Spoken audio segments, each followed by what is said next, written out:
maybe that was the point at which I got introduced to evolutionary theory and, sort of belief systems that just didn't have God as the center of them at all, and explained him away sort of thing. And then I had a crisis of faith at that young age, thinking, my perspective on it at the time was like, oh my God, if God isn't real, then it's a travesty that like my parents have spent their lives praying to him, or, and I've since encountered like very different perspectives from people who don't believe, because they still look at prayer and faith and think, oh, well, it's a good thing, even if God isn't there, it's got a good effect in their lives. That's certainly not how I felt, and I don't know. It's certainly not how I felt. At that time, I was like, I just thought, if it's a lie, like the truth is very important to me. Is God truly here? All these things that I've believed about God, and when I've been talking to him and believed he loved me, like if that's not true, then I'm really angry about it. Yeah. And I couldn't pray for it was probably a few months. It felt like a long period, but when you're young, everything does. But Yeah.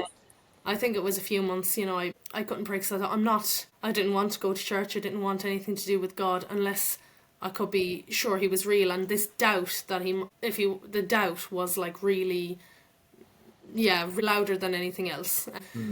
But I was, when I called out I got really emotional, as young teenagers do, about something. I was really upset one day, and I was like, I felt like the world was over, and the way 12-year-old girls get. So I was in one of those moments, having some kind of a breakdown, and I called, Jesus, please help me. And I felt, and it's from that moment on that I feel my faith has been my own, because I did feel God's presence, and I had like a vision, not in the sense of like a physical, I thought I saw it there in front of me, but it was like an image came into my imagination, like into my mind really clearly, of Jesus reaching his hand out to pull me up, to take my hand and pull me up out of like this dark hole I was in, which was certainly how I was feeling.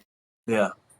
And I felt so close to God after that. I remember praying, I'm so sorry that I doubted you, and kind of thing. And my faith has changed a lot since then. Well, perhaps not a lot, because I think that's the core of it. The core of it was, from that moment, I really fully believed like Jesus is real, and he's not.